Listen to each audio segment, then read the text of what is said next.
I got when I get my microphone right before I kick off the cold open. I got Billy Rice on the show tonight. Stick around. If things go well, this should be a masterclass in business. And all joking aside, I always learn a lot from Billy. I'm looking forward to having him back on the show. It's been about a year and a half. Let's get right back to it.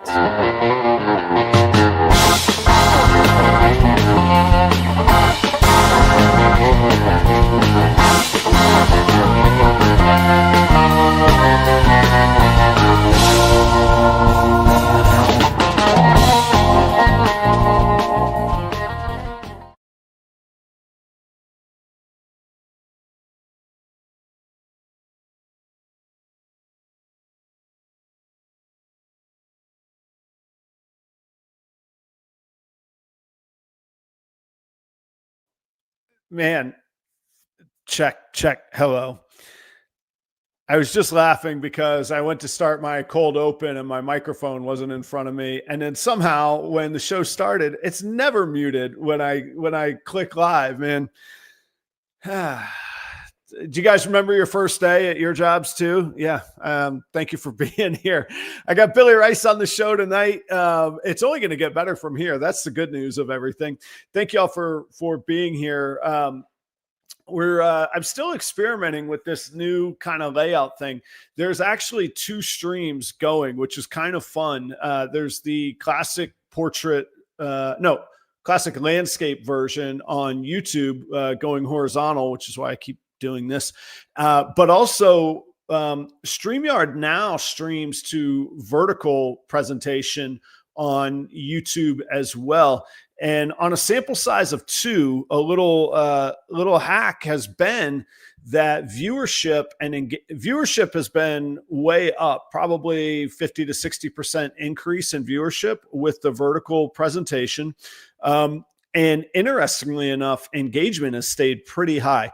Not quite as high as the landscape, but pretty high. So people want to be reached on these things. And if you can reach them vertically, seems to go pretty far. So anyhow, thanks everybody for being here. Got Billy Rice on the show tonight from Rice Family Reptiles. I think that if you're in the world of ball pythons, you probably are aware of Billy. If not, then I'm excited to introduce you to him tonight.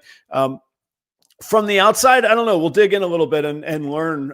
Maybe there's always something below the surface, But on the surface, Billy certainly seems very successful. He can tell a little bit about his own story, but there is a partnership with Justin Kabilka from Canova.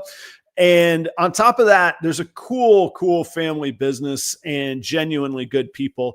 I count it as a blessing when I get to hang out with any of the Rice family in person. And we've gotten to a few times over the years now in our respective journeys and when we get to vend some of the national shows and when we get to hang out here. So I've been really looking forward to having Billy back. He's going to be on in just one moment. I really don't have too much in the way of announcements. I've got my last show in person, my last expo in person of the year will be December 21st at the Snake Discovery Show here in Hastings, Minnesota. Well, I say here, Hastings is a suburb of Minneapolis. So here in Minnesota, in Hastings, I will be at that show in person. If you are local or regional and you're concerned about shipping issues coming up with the weather changing, we did get our first snow, I think this morning from what I saw. I mean, I saw snow this morning, but I think that was the first here in Minnesota. Anyway, I'll be pivoting to sort of a local regional business focus because shipping does get difficult. This thing keeps... I don't know what's going on with my equipment. Everything was fine this evening. And then the show started. Look at it. It's just falling down. All right, we're going to fix this. Hang on. Let's do this way. And then it doesn't have anywhere to fall. And I'll just fix the sound. There we go. Anyhow, what I'm saying is if you are interested in purchasing anything, check it out. Do it soon. properroyals.com. I actually have quite a lot of hatchlings. That website will get updated this week. And then, of course, with Thanksgiving week shipping kind of shuts down. So next week I will be able to ship out. It'll be warm enough. I'll be able to receive shipping as well. I doubt I'll buy anything, but who knows? But I will be going to FedEx over the next week. So if there's anything you see, I would be grateful for you to check it out. Otherwise, I'll be looking local. And then if there are things nationwide that you would normally need to ship, rent is free. I don't charge rent for purchased animals, and I'll get it out to you when it's safe. So I really don't think I'll ship between Thanksgiving and Christmas. Maybe, I don't know, maybe there'll be a little window. I'll keep an eye on what Redline says. But after Christmas, in January, usually once a month, we get a little bit of enough of a thaw or a warm up in the daytime where I can get animals out safely, and I'll get them out to you. Okay. So anyhow, that's coming up. That's what comes with Minnesota winter. Coming to you ad free tonight, uninterrupted. 40 of you hanging out. How cool was that? Thank you. Ad free by the good people at Palm Street. I've been doing this live every Tuesday, just live from the shop, like doing cleaning, talking about the snakes that I'm cleaning. If I end up pulling a snake that is for sale, showing that snake off a little bit. If somebody sees something in my shop that they're interested in and want to know more about, I can pull it out and show them. And anyhow, come hang out. If you want to see what Palm Street's about, download the app and check in on Tuesdays on Proper Royals at Palm Street. So it's been a pretty fun thing. And I know some of the narrative. I've been selling stuff at retail. Yeah, not too bad. The auctions are cool, but we all like retail as well. So maybe we'll touch base on that a little bit too. You could catch Billy Rice on Palm Street with his family as well. So we'll get into that. Thanks for hanging out tonight. If you've not been here before, I hope you enjoy the show. I hope that you consider liking and subscribing. Do the show every Tuesday night with a focus on business and ball python and reptile industries, and try and be as transparent as possible. So there you go. Hope to see you soon. I can't remember exactly when I met or first crossed paths with Billy. I know that he did my show about a year and a half ago. And in one way, it seems longer than that, but in other ways, it seems like we've worked together more often. But I think it's just that we've seen each other and hung out a little bit at shows around the country. I've gotten to know his wife, Dawn, at Tinley. Billy and I didn't actually connect, but I saw Dawn probably 3 or 4 times and hung out a little bit. And his family has a Channing, I believe is her name, has a great blossoming business as well. So lots to get into tonight. Enough of me rambling. Please welcome back to the Proper Royal stage. At least the second time. I know once on this show, once in Schaumburg at the Redline booth. So maybe the third time, or however you count the stages. Anyway, enough of that. Please welcome Billy Rice from Rice Family Reptiles. Billy, good to see you, sir. Adam. Thank you for having me. It's always a pleasure. You're always welcome. And thanks for being here. Sorry to, is there anything more awkward than talking about the guests while they're listening to you in the green room before they come on? Like it's. Well, I was just going to say, I know you had a mute problem there at the start, so you may just want to mute me a little bit. No, I wouldn't do that. I'll take the mutes for the evening for all of this. I don't know what it is. I've been using StreamYard actually from the start of doing this show, to tell you the truth. I have never once had to hit unmute after the intro plays. Like the music stops and then I go. And I was laughing at myself because I screwed up the intro before the intro and then the mute was on. Anyway, I think we can all empathize that stuff happens and you got to go on, especially when it's live, right? That's right. Hey, thanks for being here. I like to keep, or I'm okay with keeping certain conversations private. I know you've got a bit going on, to say the least, and I appreciate you making time tonight. You are actually extremely generous with your time. You do a lot of podcasts. You do a lot of YouTube videos as well, and you have a whole lot going on. I don't think you've got any less busy than we talked a year and a half ago. I mean, you're way more. That's what I thought. There's been a pretty big recent expansion with the Kittinger acquisitions, but I also catch wind and hear conversations of, there's the rodent production behind the scenes, and you seem to go a mile a minute, Billy. Is that true? How does that all work together for you? Absolutely. So one of the things that we wanted to do here from the start is always have our own rodent supply, because we're so rural, we have no choice on that. So we would drive hours to get rodents here. So um, it's absolutely necessary for us to have that. And early on in that, we did without rodents a little bit, like ran out of supply as we were growing, and it was just from hatching so many babies at one time. And it wasn't much because we didn't have but like 4 racks of and I say racks, it wasn't but like 4 tubs per rack. It wasn't like the big freedom breeder racks that we have Mm-hmm. now. So it was like four just regular homemade racks with 7 tubs each, and we ran out of rodents. And I said from then on, we're not going to be doing that here where we live. Like, we're going to always have enough. So that just added to way overproduction, and then of course selling. And we ended up becoming a food dealer for our the brand of food that we carry for our rodents, and then we also sell our rodents that we overproduce. Um, can you talk a little bit about being a distributor or a seller of the rodent food?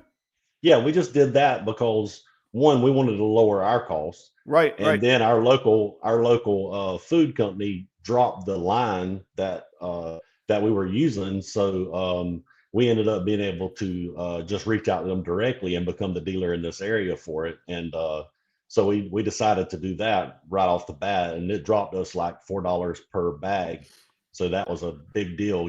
So now we're able to save people money, like our customers that buy from us and that are close enough that they can pick up and things like that.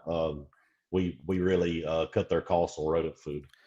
Is that a model that you like? Like, I think about it where, like, again, I mean, everybody knows my background comes from restaurants and music. Like, if I have trouble sourcing beef, that's the equivalent of just saying, hey, there's a local farmer there. Why don't we either partner with or buy a portion of that business? Is that a model that you like, or is it just 100% out of necessity? And is it something you would prefer not to do if you didn't have to do it, so to speak? And we haven't named the company, so we're not throwing anybody under the bus either at the moment. I mean, what I'm saying is, I feel like you can answer freely if you like. I don't know.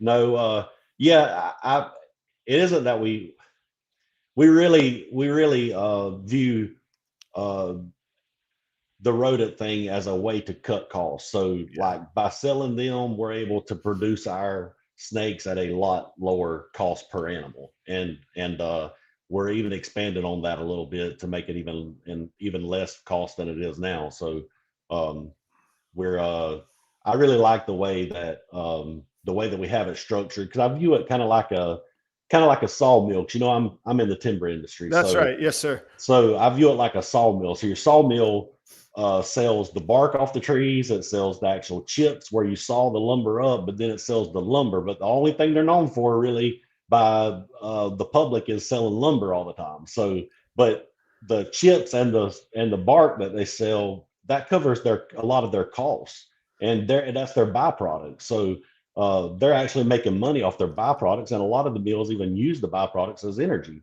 So that's the way I view all of this. This is one of the few industries where you can do something and be the beginning, the actual beginning of it, without a middleman, and be the actual end supplier of it. So it's very little businesses you can start out there where you can be the entire food chain there, to where you're getting both the beginning of it and the end results of it. There's Yeah. very few. You just have to juggle all those balls, though, which is Yes, starts to yes. become You've got to be willing to do that. yeah, and starts to become a jack of all trades, sort of, so to speak. Yes. There's a lot of skill sets that you have to learn along the way, and I'm starting to empathize with that a little bit. And that's actually going to get a little bit at what we talk about. I was smirking when you said that about selling the bark, selling the chips, selling the final wood product. I just was in a business conversation this weekend with somebody, and what you described is exactly the baked potato model, or the potato model, I call it, from my Ruby Tuesday days. We would bake potatoes that would be sides on an entree, and a full baked potato takes an hour. So we would do it on a 30-minute rotation, and there were 2 drawers. So the first potato goes in the top drawer. After 30 minutes, those get moved to the second drawer. Fresh ones come in. If the bottom ones don't sell in another half hour, then they go into the walk-in cooler where they cool down. And then the pulp is turned into the potato salad on the salad bar, and the skins are turned into the potato skin appetizer, and those go in the freezer. And we get to them when we get to them to use them because they're preserved in the freezer. And when you said that about the timber, I was like, this is the same. These are like basic fundamentals. And when you find those types of products, you leverage every penny you can get from those products. I mean, is that kind of what you're saying on the, whether it be the rodents into the snakes or even the food that goes into the rodents into the snakes? Absolutely. That's exactly what we're doing. So every bit that we sell, any profits we make, and a lot of times we're only trying to make like a $2 a bag off our customers. So we're trying to cut their costs, which from what we've seen is as much as $6 and $7 a bag from what they're paying. And, the more they buy, the more discount they get. And so not only are we cutting costs for our customers, but we're making profits there, which feed a few more of our animals, rats anyways, for free, which gives us more lower cost animals for that. But we're also just way overproducing. So we're selling a lot of rodents, and it's good profit margins on the rodents. So it's not anything that I want to do at a really just monstrous level. But like I said, deferring costs of the business and being both the beginning of the end of the food chain, to where we actually control every single bit of it. We're controlling exactly what's going into our rodents, which is going into our snakes, and then also we're controlling the fact that we can have as many projects as we want without it costing us too much money. Something that a thought that's been in my head, I was going to say lately, but really since the very, very beginning, and it's how it started. So you have a logging business, and is that still the core of the house around you, what funds your family, what makes sure that the dreams live and go forward, and there's college or car payments or what? I mean, all of that stuff, is that from the logging industry still for you? Absolutely. Yes. Absolutely. Okay. So for me, it's my restaurant consulting that's still that. I got out of restaurant operations. I couldn't do that anymore, and I couldn't be the father and husband and dad and family man and the dreams that I want to have doing the operations. But the consulting pays really well. But then it funds a little bit of this snake world. And then I kind of started looking at it like you're talking about, of what's either A, my highest costs, or B, my highest profitability. How do I chop down the costs, and how do I ramp up the profitability? And it was rodents. I was paying a fortune for them, not because they're priced unfairly, but because as I grew and grew snakes, you got to buy more and more rodents, and feeding day is always right around the corner. So, and then you mentioned that the rodents have a pretty high margin, and that's sort of baked into it. And then when you can start bringing the cost of the rodents down, your margins get higher and higher. With all that being said, here's the question of the whole episode. Like what is, like, I was like, this is what I got to talk to Billy about. All those are like layers of an onion. Do you see a path, if somebody, from a business standpoint, not a hobby standpoint, from a purely business standpoint, do you have to do that with ball pythons? Does there have to be layers and, what would you say, side hustles to the hustle kind of deal for it to work? No, absolutely not. We could already been full-time with just this if we have more overhead, because we've been growing the quality of our animals so much. So we could have already profited really well with this, but we've been buying tons of our own animals, or tons of animals from other people, like selling everything we have and then holding back. Now we're actually starting to fill holdback racks with just our animals, and that's starting to lower the amount that we need to purchase. And we could have done this a long time ago, because I mean, 6 years ago, we were clearing, a good amount of money per year. But what we were doing, we're reinvesting every single dime of it. So right.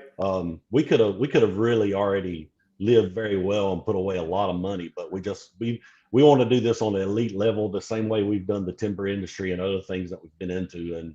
And one, just because of the excitement of it. I mean, I absolutely passionate about it and I love Right. it.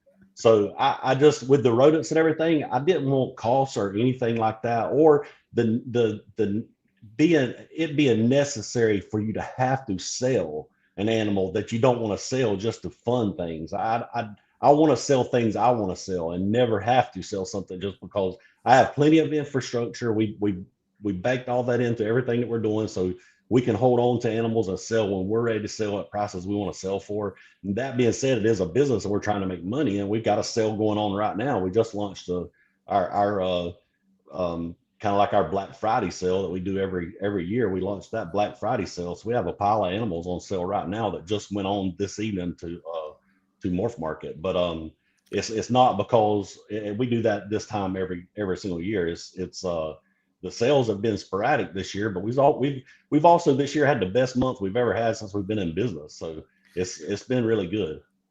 That's funny because you said that same very line. I have the transcript right here from the last episode. You said that same line. This is good. You got to come on the show more often. I could just take a little cut, Yeah. you know, and we'll make. You be my agent. Right. Yeah. No, I mean it congratulatory, of course. Thank you. But okay, to my question and then to your answer though, does having those other layers, did that allow you to reinvest in the way that you wanted to versus, like you say, selling the best animals that you were making, or having to choose between holding back and losing money versus saying, you know what, I'm going to hold this one back, and then the money that I make, or the money that I can make on the ball pythons, I can reinvest because there's timber over here and there's rodents over here. And now, how many years in is this for you? 9, 10, 8, 10, somewhere in there? We're at, this is 12 going on 13 in April. Okay. Now that puts everything in a whole different context too. You're saying Teddy was 4 and she was 4. So, it would be, it'll be 12 and then, no, it'll be 12 in April. I'm sorry.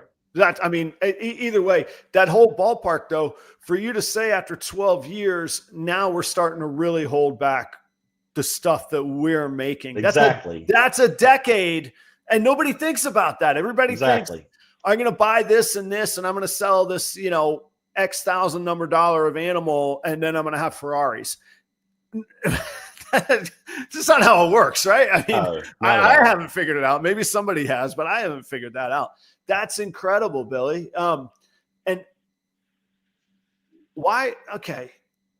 It isn't Adam from we weren't successful. We were very successful, but what we were doing is we were reevaluating the collection. So I didn't want to hold anything back to start with. I wanted to produce everything that we could, resell and reinvest. Because really we did the opposite of a debt snowball. We snowballed the profit or the value of this collection, and we've just continued to do it and continue to do it. And I'm telling you, like the purchase of Kittinger's Reptiles was the biggest purchase we ever made at one shot, but only by $100,000. And he had a really nice collection, and that is a lot. Yes, sir. And I'm not making light of that, but what I'm saying is the purchases we've made, like we've been able to do that with our reptiles, and that's what you have to do. Like this is a business that unless you got enough money to go put it down, buy tons of animals, just tons of animals of really good, nice stuff. And I'm not saying like you got to have hundreds or anything like that, but you got to have high dollar animals for you to be able to do this. And it depends on what you live off of too. If you live off $20,000 a year, you don't have to have much. But if I have always done well because I've been an extremely hard worker. Like my normal days are 6 o'clock in the morning till about 1 o'clock at night. That's a normal day for me. But a lot of people don't want to live that way. And I don't judge the way you want to do things at all. But I know what's made our family successful is just being very passionate about what we do. There's not a business we own that we're not passionate about. There's not a thing we do that we're not passionate about and fully bought into. And, you know, we're just excited about where this is going and what we're doing with it. But it come from a very small amount of money that just kept snowballing and snowballing and snowballing. And like me and my wife, we weren't given anything. Everything we've got, we've worked for. Right. So nothing was there for us to invest but our own money. And I'd done well in the timber industry, so we put a certain amount of that, and then we've added a little bit to that out of that over the times. But now the snakes fully fund themselves, and now they're doing way more than just funding themselves. Right. Let me ask you this: for somebody starting out to really, and I know that there's nuances and ins and outs, and you know, maybe they stumbled into a new gene, but for 99% of people, if they're starting out, whether they have money or they don't have money, if they produce something, should they hold anything back at the start, or should they sell everything that they possibly can, get every penny they possibly can, and then buy the very, very best thing that they can, rinse, repeat for 5 years? If they want to play at the very elite top level of the game, they need to, unless they buy into a project to where they are one of the leaders in the project, you sell absolutely everything just about it. But it comes a point, Adam, that high dollar animal isn't as valuable to you as much anymore. Like, you don't always have to go buy a $10,000 animal or $5,000 animal. You can, there'll come a point to where you do not have to do that anymore. Adding something here and there to go along with it that's got the right mix in there will be just as valuable to you, because you don't have to, you can take some like just extra genes that have been out there and blend it into what you have and really do well off of it, and Right. And make your own projects out of that without having to just go out and purchase a head in a project. You just create your own projects. So it's a give and take on that. You've got to be able to do both. Well, and right, I know that there's nuance to it. I know that the narrative, particularly in kind of the COVID era, was you're going to keep every female. You always keep every female. But then I asked the question, and I think it was actually Kai from Lucas Landon, who I really look up to, and he's been a good mentor and friend. And I just asked him point blank, I was like, can you just buy the better one and save yourself a year and a half or 2 years? And he was kind of like, yeah, you can.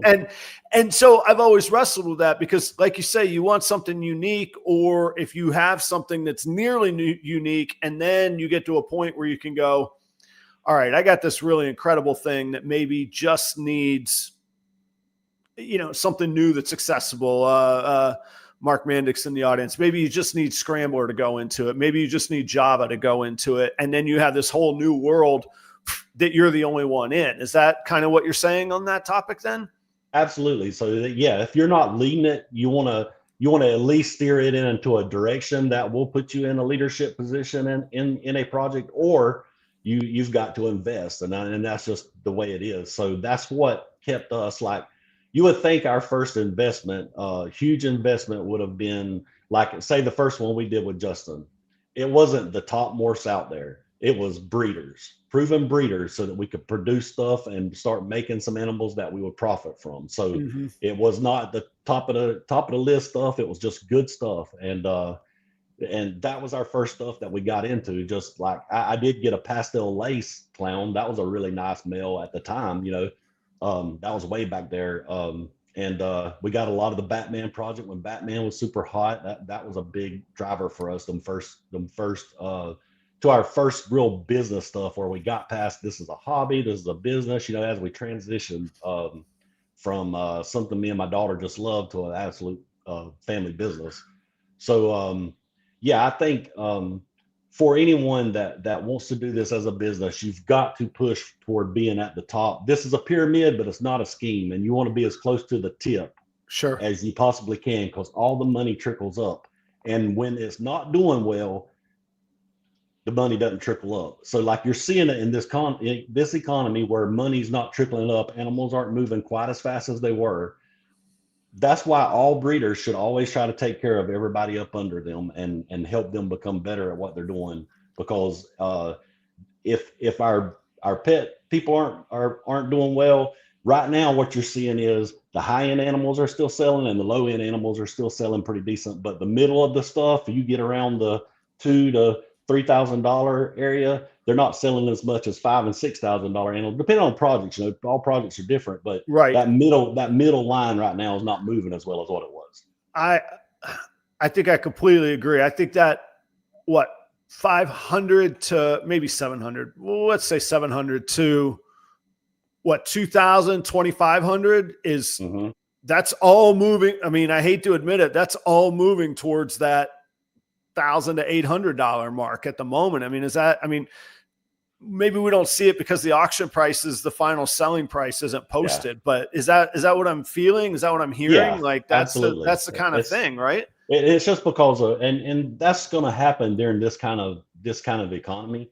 And I'm never one that's going to say, man, you shouldn't sell a snake for this. You never know someone's position and That's what they're right. dealing with. That's I right. think they made that animal. They should do whatever they want to with that animal. It, So I'm not one to say any of that stuff. We do try to hold it because our people are investment.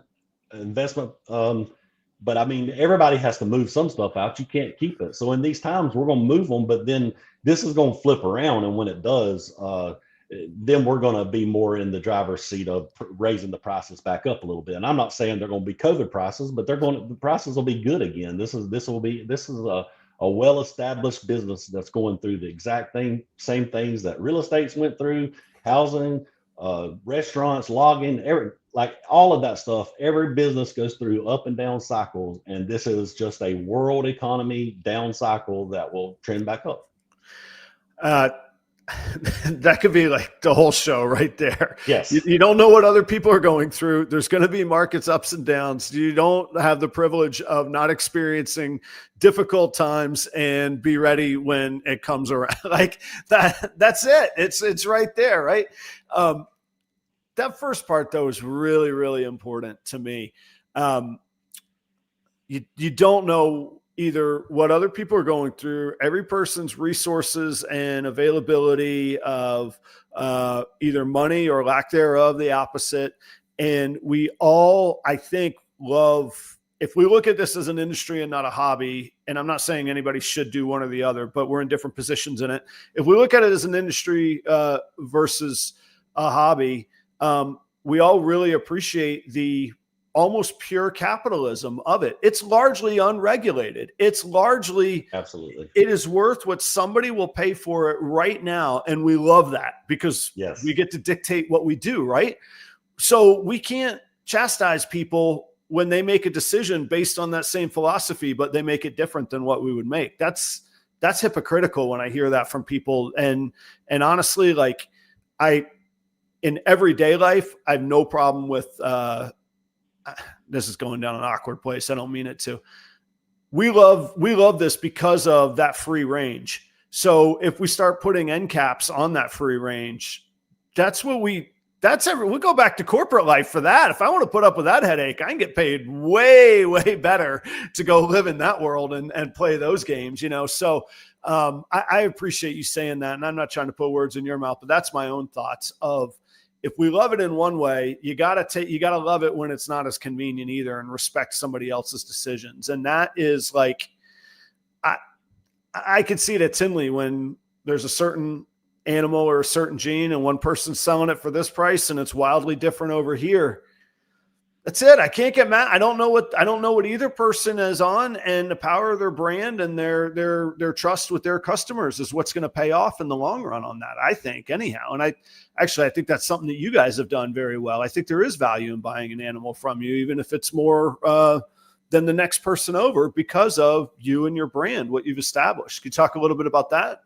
Yes, this industry is definitely like that. Anyone that establishes a brand, takes care of their customers, does a really good job of customer service, and truly cares. Like if you make mistakes or just anything happens, you correct them. You more than correct them. You really reach out and go above and beyond. We never are pushing. We want to sell snakes, but we're never like a pushy car salesman. We always want someone to get exactly what they want. If they come here looking for a pet, I try to steer them towards something that'll be calm and be a pet. If they want an investment animal, That's what I'm looking at putting them in, and trying to steer them toward doing things that'll actually help them make money. Because I have no reason not to want anyone to be successful, because if they're Right. not successful, they're not going to be your customer. So every single breeder out there, I have no breeder that I have any animosity towards whatsoever. I want everyone to be very successful and do very well. I view none of us as each other's competition. We're an industry that, as long as we bring in enough people, we're going to do very, very well. And that's where all our outreach needs to be, is bringing more people into what we do. I agree with you. And I think it's a simple equation. When we see the same limited buyers, when we see the same, and it is limited. I mean, let's be honest. And I'm grateful when you're on the show, we tend to get around 1,000 views, which is fantastic. There's generally not 1,000 reptile ball python podcast viewers. It's generally the same 300 to 500 people. I recognize most people in the audience, which I love having. You guys keep me going for years on end, which is fantastic. But when you see that there are, let's say, 500 dedicated enthusiasts, that doesn't go far enough when Billy's producing more than 5,000 hatchlings and I'm 500 hatchlings and I'm producing almost to that number, and you're leaving it in the dust. And we're talking about that number of finite, real enthusiasts that are really dug in and are as enthusiastic as we are. And I look at other like niches and trends and that stuff. I could put a post on a guitar forum, on a Gibson Les Paul guitar forum, just a forum about one model of one guitar, and I'll get 12,000 views on just a mediocre everyday post. Hey, look at this picture of my 75 Gold Top. We don't have that vast viewership and consumership. So I think it's wildly important to let people get excited about blue-eyed Lucy's and bananas and pieds and wonder and let them start wondering, like, it's magic to them. It still goes back to that first moment. I see the smile on your face. Like, you're thinking about the first pied or the first banana that you saw that made you go, holy smokes, how does that work? It looks like a cartoon right there in somebody's hands, but it's alive and it's a real animal. How do I do that? And that's what we've got to have people be able to do and get enthusiastic about. I try to, during our YouTube videos, is every now and then you'll see me pull out a normal that'll be hit several things, but it'll be a normal that's come out of a pairing. And I just want people to think about and remember what we've come from. Look at what this has come from.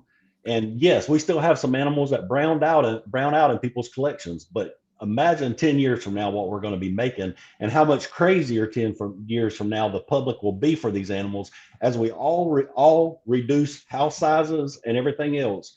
These kind of animals are going to continue to be more popular. Even though we're having a down cycle, all you have to do is stay positive. And if you want to make things happen, if you're truly passionate about it, you're not going to be so negative that you jump out of it right now. You'll stay in it and keep doing it when it's not doing well, if you're passionate and you love it. And the people that aren't doing that now and aren't willing to grind and if you're wanting dreams to come true, you have to do whatever you want to make those dreams come true. Like, we have hustled all kind of ways to grow Rice Reptiles. I mean, we've done anything that you can think of financially to grow the company. I mean, I can name all kind of things that we've done just to be able to grow and to do, get this to where we can have absolutely crazy animals, and we continue to do it. Like, I probably annoy Justin just constantly trying to upgrade the collection.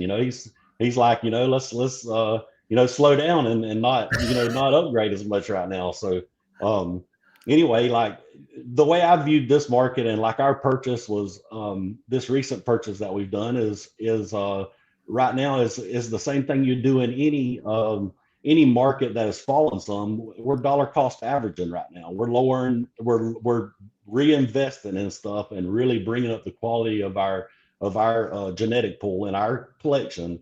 While we have taken on more animals, it's not on purpose. It's a necessary evil of how we had to do this. And then we're just gonna downsize this back to a very elite collection, because man, the stuff we bought and the stuff that we have is totally different. So it's going to really blend. This last purchase is really going to blend well together. Man, I was going to say, let's talk about that for a minute. So if the audience isn't aware, and you've been completely really public and transparent about this, you acquired a good percentage, a high percentage of Jason Kittinger's collection. And then everything but his 2025 babies. Oh, wow. I didn't know that. So he has no breeders right now. Is that a fair statement to say? That's right. That's completely right. Wow. So Jason's going to sit tight for 3 years is what you're saying. Yes. That's, I didn't know that detail. I'm going to have to ask him about that. Well, Jason is not out of it, but Jason is just kind of doing like a same thing I'm doing. So like I've been in the timber industry 30 years this year. June will be 30 years. So I guess it's next year after his first year, but June of next year. Sure.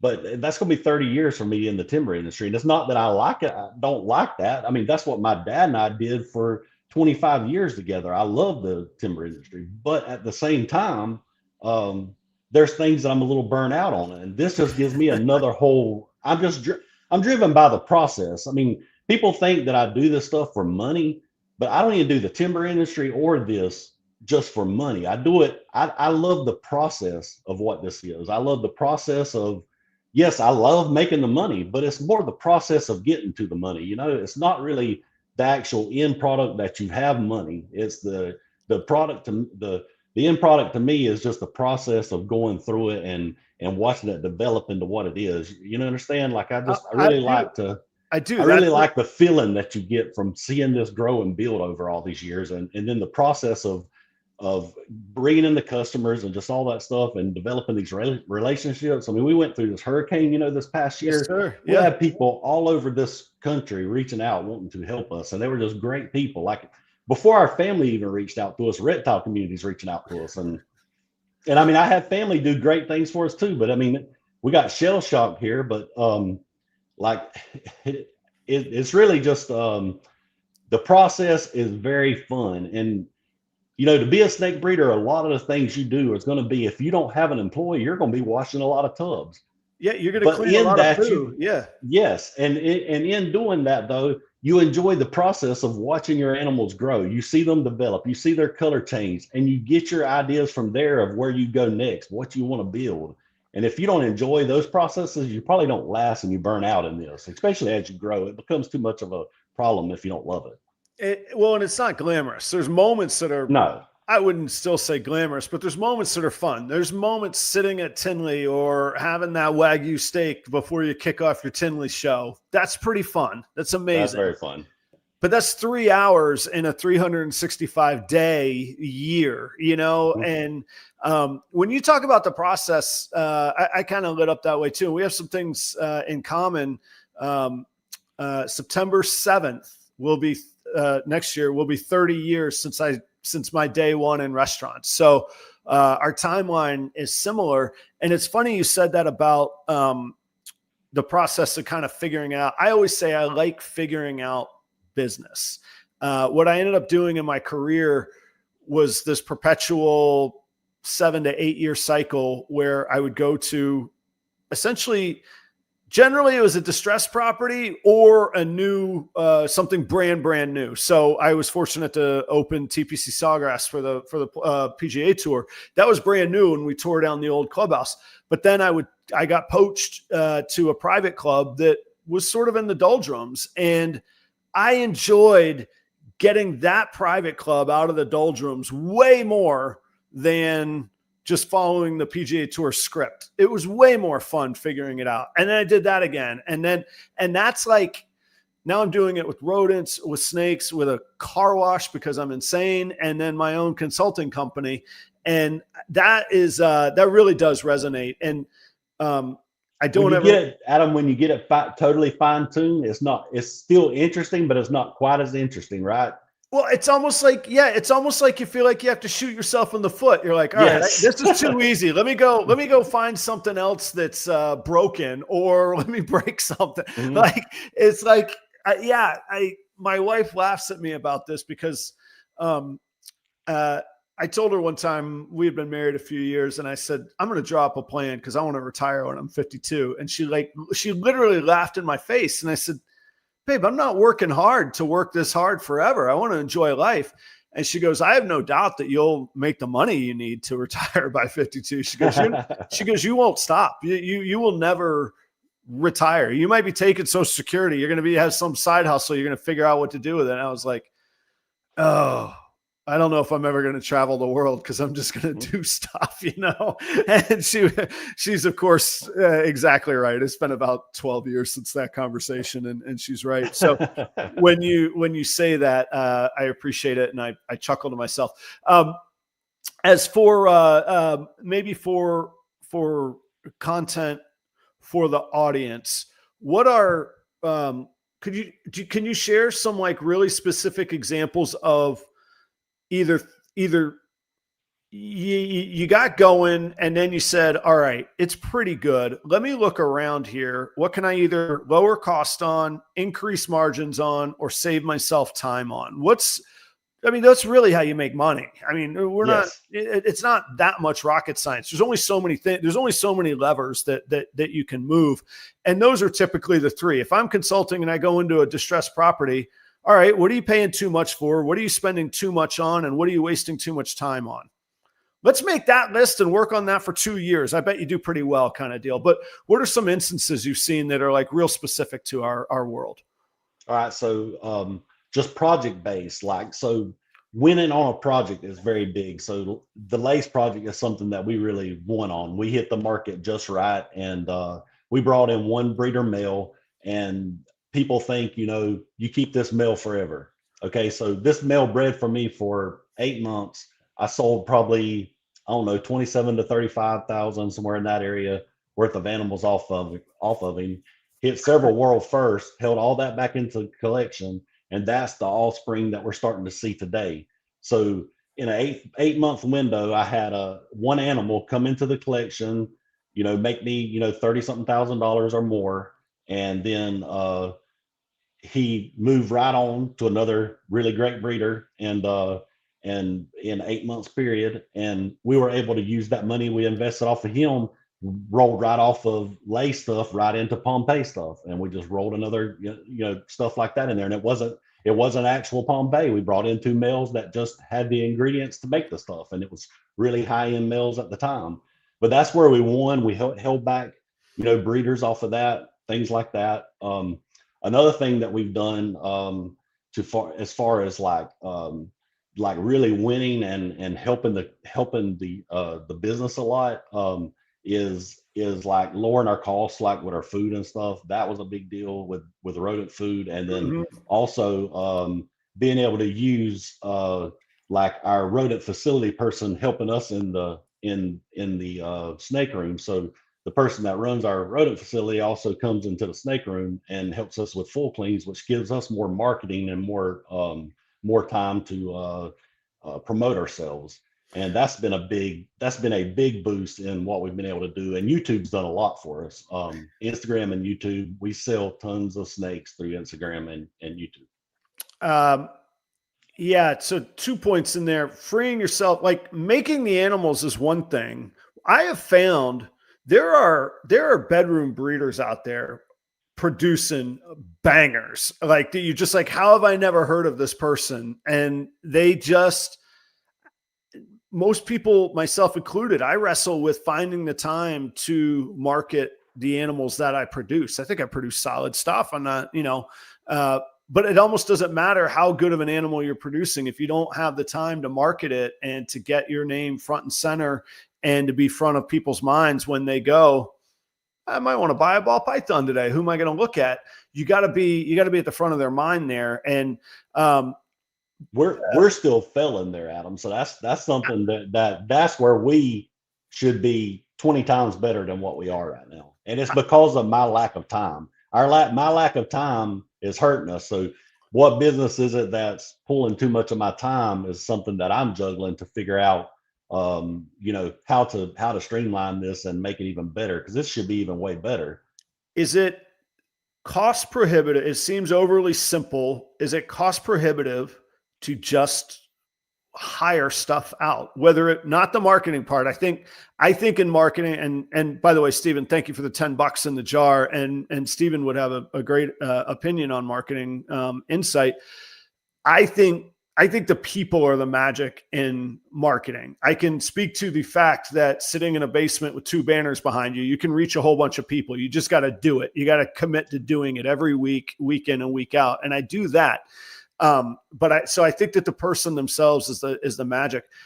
Is it cost prohibitive or trust prohibitive, or do you not trust people around your animals to do the spot cleaning, to do the facility day-to-day work? That I get it. I'm spending 5-6 hours a day in my facility a lot of times, and I'm like, I don't have time to market. And then at 11 at night, I'm trying to set up shows with, Dawn. She's probably like, Adam, stop messaging me at this time of night, like just filling all that in. How do you see that in your business?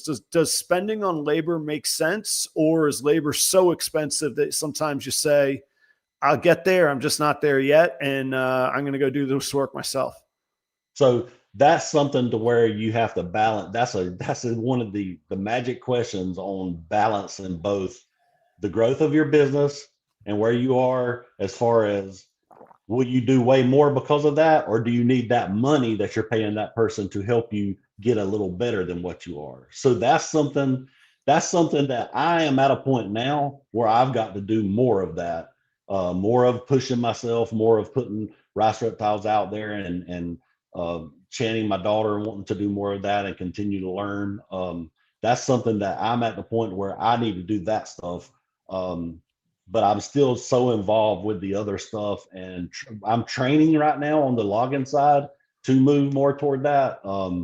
But that's something where it's a family business, so I can get out of that. But at the same time, I'm the only family left on it because my dad, just passed away. So that's why, guys, if you've not been seeing us on YouTube, I want to apologize again. I said we were starting it up this week, but we're just too behind on our animals. My father had prostate cancer, battled it for a lot of years, and he just passed us the week before last. So we're going through that right now as a family, but we're good. We're totally good. Definitely hurt because he's was with me every day doing that. So we're definitely hurt because I loved him to death, but at the same time, I was raised right and got the right morals and ethics instilled into me to know we carry on and take care of our kids now. So we're good, and appreciate everyone that supported us through that. But I want to apologize for that not being on YouTube, because that's something that we've prided ourselves on not missing any of our videos, and I appreciate that. But yeah, we've prided ourselves on not missing any of our videos and getting our content out there. But that's something that we're not even, like, we need to be able to create better content and have more time for it, but we're just so busy. And Right. our deal is right now we just have too many animals, and it's because of our purchase, but that purchase wasn't to grow the collection. It was to grow the quality of the collection. So tons of animals after I get over what we've had to deal with over the last couple of weeks, and just sorting through Jason's collection and blending the stuff with ours. There's going to be tons of animals released, so everybody's going to really benefit from this. We're really going to push out tons of breeders. Thank you for sharing that with us. I think I speak for everybody when we say that, as I told you privately before, our condolences, and thanks for being here and sharing that tonight. As much as guys like you and I think you and I are wired a little bit similar. Maybe I'm giving myself too much credit, but I get antsy if I'm relaxing. I'm like, yes. I get too much opportunity out there. I'm wasting that opportunity if I relax. Like if I'm watching football, which I love, I've got my computer in front of me and I'm doing something on it business-wise. But I've also found to be true in times like this, that stuff will be there for you tomorrow. You'll still need to market tomorrow. If you need to take a deep breath, just not literally, but just philosophically on your head, that stuff will be there. And I know you'll figure it out. And I know that you have been through some real challenges with storms and I'm sure stuff that we don't even know about, but the stuff that we know about. So I know you're resilient, but it'll be there and nobody will judge you for taking a little moment to yourself. I think I speak for everybody if I say that too. So I actually want to ask you about Instagram, YouTube, Morph Market, Palm Street, and any other platform and strategy that you want to talk about. There's a variety of places and ways to sell, and you hit them all. And I would like to pick your brain on that. So I'm going to pay a couple bills if it's all right to do a little. It's not halftime because we've already been at this an hour, Billy. It feels like 5 minutes. We've already been at this an hour, but we're gonna take just a moment. Like say, audience, let me tell you about a couple brands that are supporting our industry and the people in our industry from within. So if you wouldn't mind checking out these brands, they've been taking care of Proper Royals and our industry, some of them for many, many years. And I have to give a shout out. I don't give enough love to them on this show because they sponsor the Thursday morning show and one of my other Instagram channels. But Cold Blooded Cafe, this November will be 5 years that I've been a customer of theirs and 4 years that I've been in business with them. So go check them out. Proper 11 is the current code. It never expires. If you spend $200, you get free shipping. If you spend $200 and you use the code Proper 11. I just put out a reel yesterday or today showing the evidence of why I like rodents from Cold Blooded Cafe and all the years of expertise in procuring high quality food for humans that still applies to high quality food for our animals. So go check out Cold Blooded Cafe. Huge thanks to them and that team. And like I say, they don't get enough love on this particular show sometimes. And they don't get enough love when my camera won't focus and do the cool, like slow focus thing. It's supposed to focus over my eyes. Cold Blooded Cafe, Proper 11, Proper, the word, and 11 all together. Get yourself free shipping on orders over $200. Temps are changing out there. If you need reptile experts that care about you and your animals, that are knowledgeable, I think most shipping companies care about you and your animals, that are knowledgeable about your animals, that are reptile enthusiasts, that are knowledgeable about shipping your animals and have the supplies to help you, and a phone number where you can call them and the institutional relationships to help in tough times if issues do arise. That is why I use Redline Shipping. They are now integrated with Palm Street and I believe on Reptile Ads as well. So anyhow, check out Redline Shipping wherever you buy and sell your animals. And you can go to redlineshipping.com. Check out their customer interface. It's quick. It's easy. Supplies are on there. And again, phone number for expert help that you can get with should you need it, should you want that. Sundog Serpents, that is Josh and Sarah. They are down in Orlando. I've been doing business and vending with them for 4 years now as well. I bought animals from them. They bought animals from me. We actually have a breeding project going on this year for a clown monsoon project, which is pretty cool to say out loud. Hearing Billy talk about trying to be at the front of some projects. It's a pretty cool opportunity. But go check out their Morph Market page for their inventory as well as their Instagram pages. They are specializing in TSK clown project ingredients as well as some visual and het ingredients that you could see on there. Puzzle clutches have come as well as super asphalt projects they are working on. That's Sarah and Josh at Sundog Serpents. Reagan Renee Royal Pythons. Keep an eye out. That is Charlie Ryan up in Cherry Hill, New Jersey. He's going to be on the show I'm waiting to hear some feedback, but either next week or sometime in December. So working out the schedule, but Charlie will be on. Reagan Renee Royal Pythons.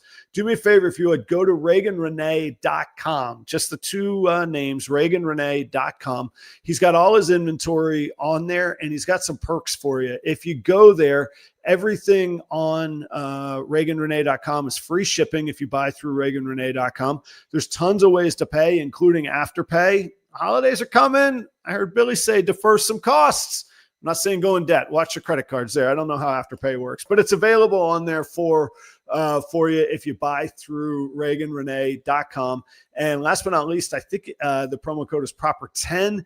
Message me if you're going there. I'll confirm what it is, but he's going to give you 10% off too on top of all of that. So his full inventory is there. Charlie's working on Kryptons, DG, G-Stripe, Candy, Pied, and Clowns in single, double, and triple ingredients. So go check him out as well. Keeper Kane is the newest advertising partner here on Tuesday nights. He'd love for you to check out his YouTube channel. It's just called Keeper Kane. And he is a ball python breeder, but he's got big snakes. He's got aquatics. He's got tarantulas. It's all documented there. And he's very active in Patreons. If you're in any of the industry Patreons, you've probably come across him. It's always family friendly, always pretty uplifting stuff, pretty honest and direct, I have to say, to his credit. I really enjoy him. I enjoy his support, his friendship. Go check out Keeper Kane. You can also see his inventory on Morph Market and follow him on Instagram, but the YouTube channel is what he'd love for you to check out. Last but not least is the original advertising partner for Proper Royals. That's B&S Reptilia. That's Chris Shelley.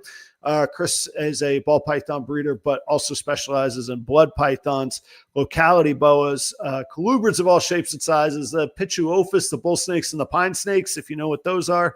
He will have the permit information for your locality if, depending on your state jurisdiction, he'll be able to educate you on that. If you need the proper paperwork from him, he has that and can educate you on that as well for the Pituophis. And he is the regional distributor for the Chipper Cocoa in Pennsylvania, and he can help you out if you're in that regional area or if you want to become your own regional distributor of the Chipper. Much like Billy was talking about earlier with his rodent food, you can get in touch with Chris about that, and he'll point you in the right direction and help you on that. Thank you to all the advertisers. They literally help keep the lights on. They literally help bring me back every week. Audience, you guys are the ones that truly bring me back every week. We learn together, we grow together, support each other. I'm so thankful for this space on Tuesday nights. And I'm humbled that people like Billy Rice will come hang out with me, let me pick their brain, and just get a chance to be ourselves in our own little circle where we could just be as geeky as we like and break out as much, dig into as much information as we like. So thank you guys so much. In the coming weeks, I've got Chris from Wide River Reptiles coming on the show. I mentioned Charlie Ryan from Reagan Renee Royal Pythons. I'm working with Winston on WHS, figuring out when we can make our schedules work. And I think Lace from Waste Balls is going to be on pretty soon too, where sometimes we just need to remember to have a little fun in our lives with what we're doing. And I think they'll help us with that too. So fun finish to the year coming up. Billy, thanks for your patience. Thanks, audience, for sticking around. I do read all your comments. I love to engage with the guest and really kind of stay focused with the guest, but I do keep an eye on the comments. Thank you guys. Stay active over there. I appreciate your interaction and participation. So, Billy, there are, and there's probably others that I'm leaving out, but you've mentioned YouTube and Instagram and really kind of had a twinkle in your eye talking about YouTube. What do you see working? Why does it work? Why does one platform, I don't want to say work better than another. Why does one platform fit a certain scenario or maybe fit a certain animal, or what scenarios fit each other? Talk a little bit about that sort of mindset that you have using those various platforms. So with YouTube, it's just it really allows people to feel like they've already met you. You know, you get that just real organic growth of your company, where when you meet someone for the first time, they feel like they've already known you for years because you're right there on YouTube in front of them every day. And I think that's where YouTube is best.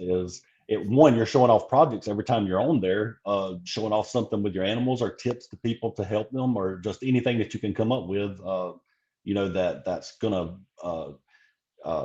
be valuable to your subscribers. And then on top of it, you get that just direct personal connection. Then with Instagram, you're reaching. YouTube's reaching the same thing, but Instagram's just quick views of just beautiful animal after beautiful animal that you produce, which really gets lots of followers and lots of people reaching out to you. We do tons of our international sales go through Instagram. That's where the vast majority of all international sales are made. I would say it's probably eight out of 10 international sales are made there. Then Morph Market, of course, is a great platform. I mean, that's where we eat and eat from. I mean, that's the bread and butter. I mean, Right. that's the place that really just sells the bulk of our animals. I can't tell you what Morph Market means to us. And then Palm Street is also something we really like. I really love it and the platform that it is, for the fact that not only can you educate there, but you can do just like what you're doing, where you're connecting with your audience. And then on top of it, you can show projects off. You don't have to just constantly be about a sale, but if you make a sale, there's just a small fee, and you do not have to go on there and sell a ton of animals. Like, I've had breeders say, like, you were on there and you showed, like, 60 animals and 70% of them went back on the shelf. And I'm like, of course. So all right, keep going, because I don't want to bias this conversation, and you're exactly on the right track. Keep going on that. Yeah. So they're like, 70% goes back on the shelf. I'm there protecting our investors and also protecting our projects and things like that. I'm not there giving away animals. I'm giving deals on good animals. So and then we're selling even at retail on there. So I mean, we're seeing every single walk of life on that. It's a platform that I think really has tons of potential even further into it, and it's not as good as it was to start with, but it's only because this economy is not good right now. Morph Market, that platform with Palm Street will be great for just tons of ways that you can absolutely use it and configure it to promote your business. I mean, it's the sky's and imagination's the limit with that. Yeah, and if anybody wants to get inspired, forget even if you use it or not. I do think you should use it, but if you forget even if you use it or not, if you want to get inspired for creative selling techniques and marketing, just go to Palm Street, not even in the reptile section. Just go to Palm Street and see the creative output there it's next level for me. Like I find a lot of inspiration just scrolling through it and seeing what's going on. But you bring up a really, really valid point. And I've gotten a little bit jaded with some of the feedback. And I found myself thinking to myself, I've never said this to somebody, but I found myself thinking to myself, yeah, if you're looking for a shortcut where you get rich doing less work, I'm sorry to let you down. That was never the promise. That was never part of the pitch. But if you're looking for a way to reach, like you say, all walks of life, but a new audience, and they have a massive platform of sort of similarly wired people. If people will pay $4,000 for plants on Palm Street, those are our people. I need them to wonder what a banana and a pied is. Like I could talk to those folks, and they are there, and it's well established. I mean, years and years. It's incredibly well funded. I mean, like, I think their own blog said they recently raised around a 25 million investment money. Like, wow. It's not going anywhere. So anyway, thanks for sharing that. And to not be cynical whatsoever. Unless you go to an expo and wholesale everything, 60% of your stuff is coming. I don't know about you. I would kill for an expo that I only bring 60 or 70% back home from. Like, exactly. You know what I mean? And again, I could sell every one of them for $1 a piece and be like, yeah, I sold them, but that's not my goal. That's not what I'm interested in. So, I warn people to temper their expectations. If you're looking for a shortcut where you get rich, I don't have that answer. I've never had that answer, and I'm always skeptical of that answer. So, anyhow, yeah. YouTube, who do you see? Is there a demographic or a metric that you can assign to the buyers that you see on YouTube? Do you see that as first-time pet enthusiasts? Do you see it everybody? It's just another way to reach everybody. It's everybody that I've seen. I mean, it's literally it's it's our international people. It's every single walk of our. If it's people, I guess it has to be someone that's interested in YouTube, or they don't find you, right? And lots of people use YouTube for anything they're doing. If you're doing something to your house, you YouTube it. If you're doing something to your car, you YouTube it. So Right. we're really getting every walk from YouTube. I can't like, we've got families that invest with us on pet level. We have it on we have international customers that are buying like really proven high-end stuff, like wanting breeders too, just every aspect of it that you can think of has been on YouTube. Um, it's the same conversation we were just having. I just have to find time to get back to it. And I've been taking the past 2 years have been nothing but projects. Move into Minnesota, move everything here. Then a year ago, buy a car wash, renovate a facility. Notice there's no racks around me anymore. They're all in the new facility. And it's like, man, I'm missing doing some of the regional shows. Even like I've noticed the calls outside of the actual show themselves. This time last year when I was doing maybe 5 more regional shows than I did this year, I would get intermittent calls. Hey, you got ASFs. Hey, you got animals. What is this? I saw you list this. What do you got there? Can I come by your shop? Check this out. And I'm like, okay, those things where I'm customer facing have got to come back. It doesn't matter what kind of palace I build. If I'm not interacting with the customers, they're not going to be there. I've got to get the stuff back out in front of them.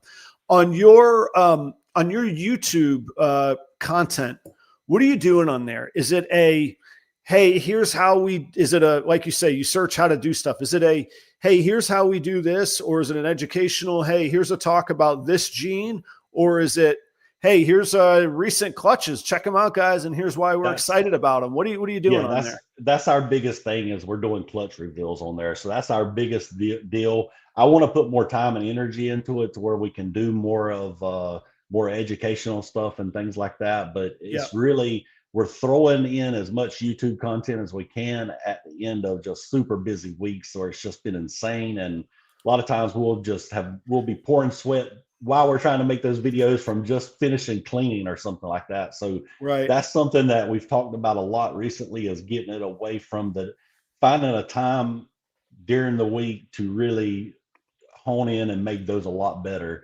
So we just do uncut, unfiltered, and we feel like that's been very good. We make our mistakes. We do a lot of intros that I just have to start over because I get mad that I said something wrong. But if I get through the intro and we make mistakes, we're just going to laugh them off because we've done that.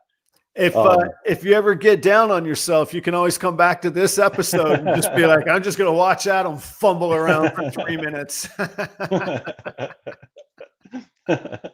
No, we enjoy it though. I enjoyed making the videos. It's just, I want to be able to devote more creative time to that, to be able to make them better. And that's something that we're really struggling with. And it's due to just juggling too much right now. And it's really been since the Kittinger acquisition has just really pushed us up too many animals. And, we knew that coming in. That's why we went ahead and started the hatchling room and subadult room for all animals that are for sale in our pool house, but it's also our entertainment area for that, so that when people come in, we can area.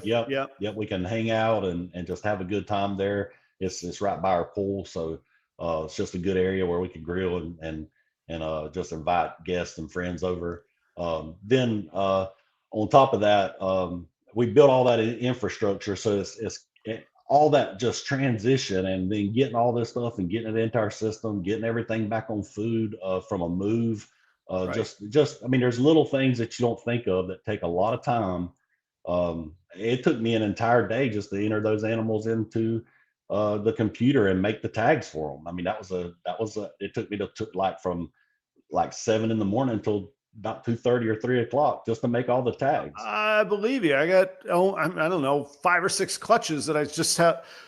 So my process is, when I set them up in the bins, I just put painter's tape on it and put the clutch and then the number. So, 2542-1, and then I'll ID it and I'll sex them later, but I want to get them eating, get them going. It doesn't matter what their morphs and their sex are. I need them eating, and I'll get the others. And I'm like, it's not even procrastinating, just too much. And show, I just went through a really big showtime, but a big run of shows over the past 2 months. So yeah, just getting like 6 or 8 clutches entered in.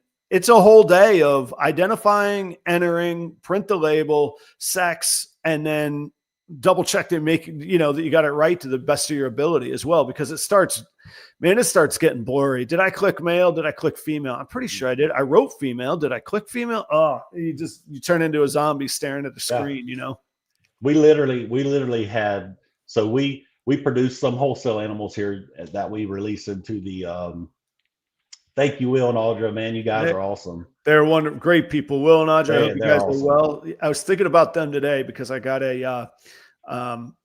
said scam likely, not that they're scammers, but it was from Forest City, North Carolina. That's right by Rutherfordton, where Audra's from. I said, wait a minute, I know a little something about Forest City. So, but that made me think of y'all. Thank you for the kind gesture there. Thanks very much, guys.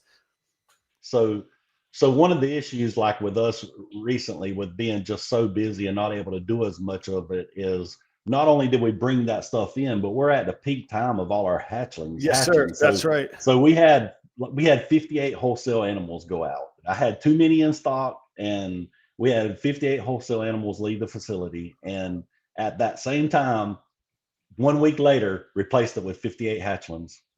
No lie. Yeah. Then a few weeks after that, another 30 something hatchlings. And because we've never had that many clutches hatch at one time. This is by far the biggest year we had. I think we ended up with 143, and that's more than we want. That's a whole lot of animals. Yes. There. Yeah, that is a lot.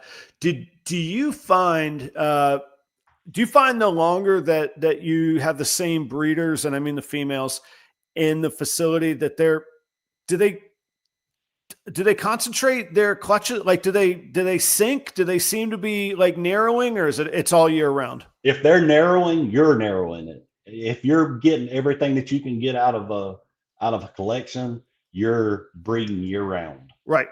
You're breeding year round because your females are going to go when they go. And if you're not on top of it, when a female here in our collection hits 1,500 grams, or even before that, if they're at 1,250, I start ultrasounding every single one of them once a month for the rest of their life.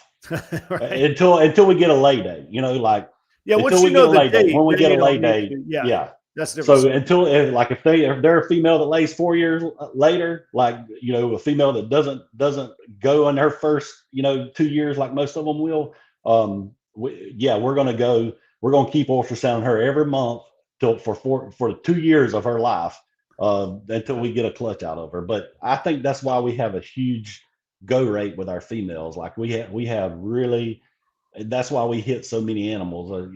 If our go rate wasn't near as high, we wouldn't have had near that turnout. That's why we had many held back. So now we're just, the focus from here out, now that we've gotten to the level we've gotten to with it, is last year we were able to release 60 breeder females out of the collection. And we really want to turn that up to where a female maybe gives us 2 clutches of eggs. If she's really good, maybe 3, and then they're no longer here. We have lots of turnover. That'll help our customers that are invested in really high-end breeders, and then it'll also help us really fine-tune the collection and bring the genetics up to where we want them to be. And that's to say that after 3 years, in theory, that female would be obsolete for your needs, but not physically perfect for someone incapable. Else. Right. She's still in her prime. She's fine for another decade or whatever. So or longer. Okay, you're right, or longer. Exactly. Billy, some quick fire questions for you. What's your preferred rodent, or do you have different rodents at different needs or different times in the breeding cycles? Or life cycles, for that matter. Norwegian rats. That's if they'll stay on that, I am super happy. Okay, all right. No ASFs around in your world. It's illegal to have them here, but we have mice and fancy soft furs. I hear you. Okay, all right, fair enough. Then I'll leave it at the Norwegian rodents. You said 140 was a little more than you wanted. What's your target goal on the number of clutches? It really I want to do less than that for sure. I don't really have a target. What I want my target to be is I'm happy with all the projects that I have going. And I feel like I've left too much fat in the room. Like I need to cut that away and Yeah. really get it lean. And that's just because I want to produce amazing animals all the time. I don't want to produce as many. This year, I really was focusing on, and that's the reason why we had as much wholesale stuff, is I was putting, visual females that were double head, visual females that are triple head. They're going on the shelf, or double visuals that are double head, things like that. We're putting those kind of type of females on the shelf as much as possible this year. Really held, we filled up. So this is the first time. I think last year I commented that we held back 40 something females. Mm-hmm. This year we have, I think, 75 or more, and we're not near through with our hatching. So Right.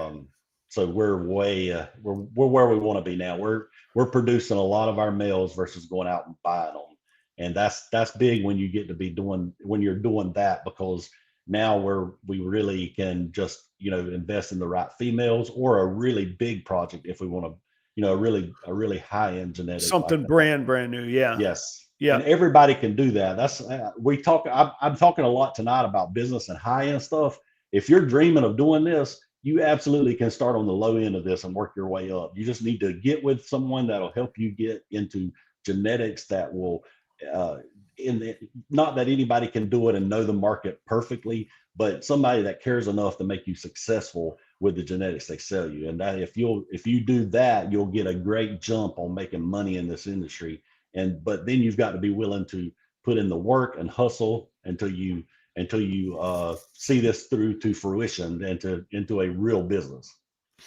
There's been, I won't say who, because I try and balance private friendship conversations with sort of public reporting, which I don't think I'm a reporter. I find this as entertainment and hopefully educational. But there was somebody that was hosting us at their house, and a very well-known breeder. And there was a moment where I was like, what am I even doing? What am I even working? So I'm sure, so like you get excited at what they're doing, and then you're like, how am I ever going to get here? And they have a wonderful entertainment area. And I was, just enjoying the evening.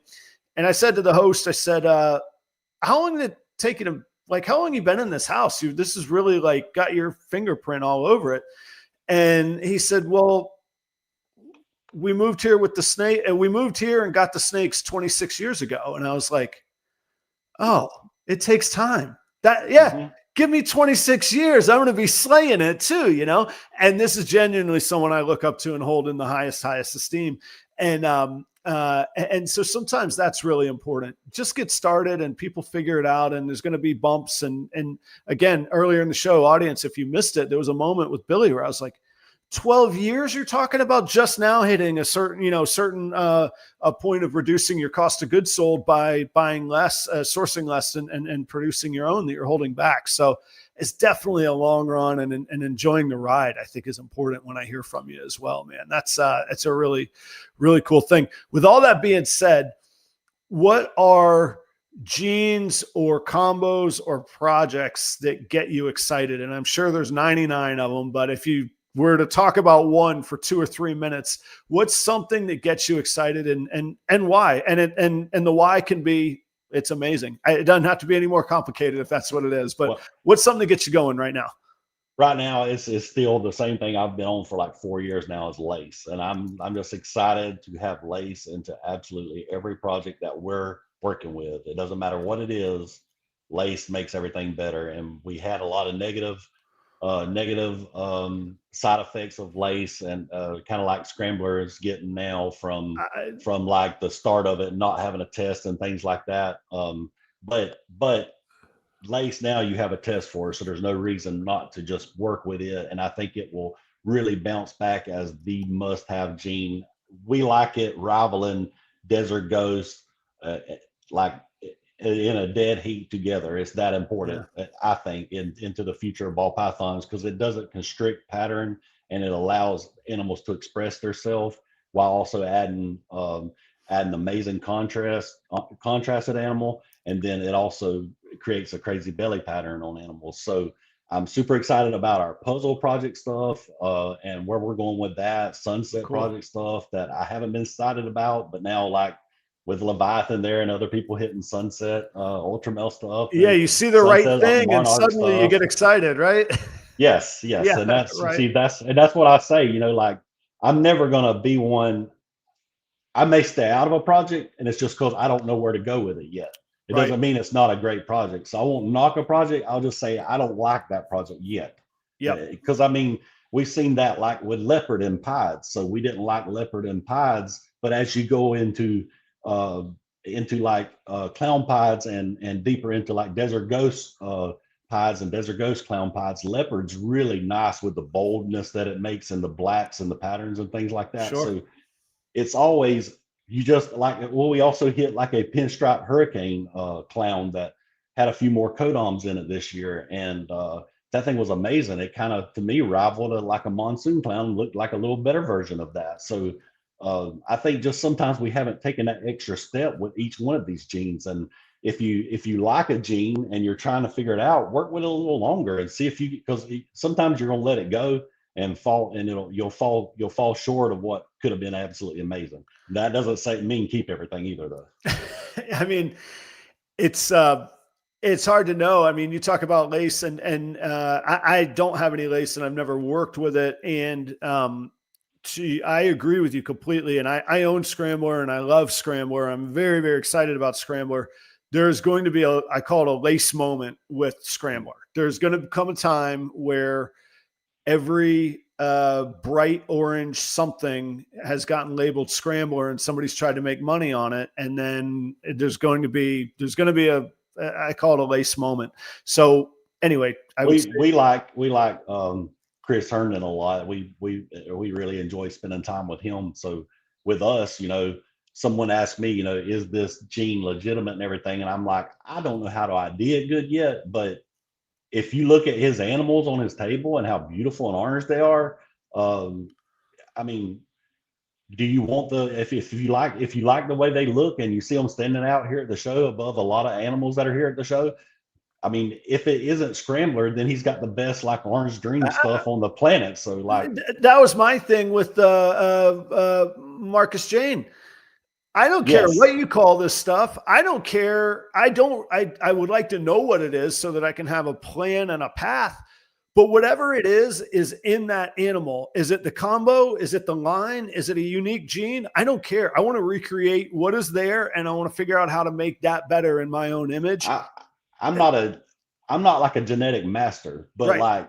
but to me, like in every other lines of animals, like carpets or hognose or just anything that you can think of, they're breeding the best color and best things like that to each other. And we're doing in the ball python industry, we hold back our best. Right. But so if we are creating lines that are better than others, that's what we should be doing, right? Like it shouldn't be something that it should be discussion, but in positive ways. So like even if Scrambler wasn't a thing and he did create the best orange dream line, I think we all should be proud that someone worked with a line and made it a line. But we're seeing stuff with the Scrambler, like Bob has it. I mean, I know a lot of people working with it. So like I definitely think Scrambler is a thing for sure. But when we get a test, if we can get a super made so we can get a test there, this is what's crazy is this has popped out with all these genes in it. Now we're having to reverse engineer. You got to go back to the basic of it. Yeah. Which is cool.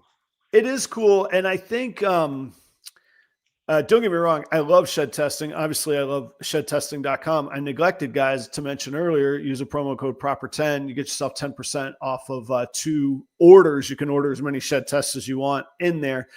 Charlie has also recently lowered his prices. You could do a recessive panel, 10 test recessive panel, $85, $8.50 per test. Go check that out. I think it spoiled us. Can you imagine before shed testing, seeing Scrambler going, well, I don't care what it is. It's in there. I'll figure it out. And we're going to figure out how to make beautiful stuff with it. Now we're like, well, there's not a test and somebody's going to lie. I'm not going to deal with it. And the price is going to do this and that. Like Scrambler is one of the those, whether they're combos, genes, whatever it is, those animals are some of the first things that in a long time have like stopped me in the aisle and gone, I don't care what is that animal and how much is it? Let me figure, because if I can afford it, I'm probably going to buy it. And then I'll backtrack what to do with it. And I think that like those magical moments, like we were talking about earlier, the first time we saw a banana or a pied or a banana pied or whatever, when those moments of magic happen, we got to seize them and figure, like, that's the inspiration. That's that passion. That's that twinkle in your eye. That's, so anyway, yada, yada, yada. I own some Scrambler now because of all of those things that we've just said. So, let me think, what else? I need like a real like banger finish up question here. I promised you a 90-minute, show. And we are close on that, if not a little bit over, actually. Here you go. Talk us through this. Lord knows there are narratives in our industry from within. There are narratives outside from people looking in. And then there's data, and then there's individual brands doing great things regardless of any of the narratives. I think that you're one of those brands, and I've always respected you for that. Talk a little bit about that. Talk a little how you navigate through that, what you pay attention to or don't pay attention to, what's important to pay attention to or not pay attention to, and kind of wrap it up with your big picture, I suppose. Does that sort of make sense? You kind of feel what I'm getting at there? Yes. So, I mean, the biggest thing for us is quality over quantity, and then also customer care. So that's the number one thing driving us is, one, our whole business model is we want to put you in business to be successful. So everything we do here is to allow our customers to be successful. If you're not being successful and you're buying from us, you're not hitting us up and asking us enough questions so we can help you to be successful. Because that's the number one goal of our family business, is to create any individual or any family doing exactly what they want to do. So that's our big picture of it, is to make this reptile industry be absolutely all that it possibly can be, and to enjoy the company of all these breeders and all these good people we get to know, and all the people that are negative right now and that are down on this market. Like, even when we did our purchase, we had some messages like, well, Jason was the one that really won there. But that's not at all what we want in this industry, for this industry. For people to be negative, that those kind of people will fall to the wayside because they're not passionate about what we're doing. So everybody that's feeling like strain on themselves right now in this market and this time, double down on what you love in this. If it's parts of it you don't love, narrow it down in what you're doing, and then the avenues you're doing, narrow that down so you can focus on the love and the passion that will drive you through this time. And don't let it always be about profits, because if you do the right things and treat people the right way, everything will come back to you, and you will grow, and the profits will come. It's about the process and the journey. Billy, good for you. I couldn't have said it better, and good for you sounds patronizing. Like, genuinely, I'm happy for you, and thank you for taking that stand. Thanks for the generosity with your time. You guys are, and I say you guys, I mean you, Don, Channing.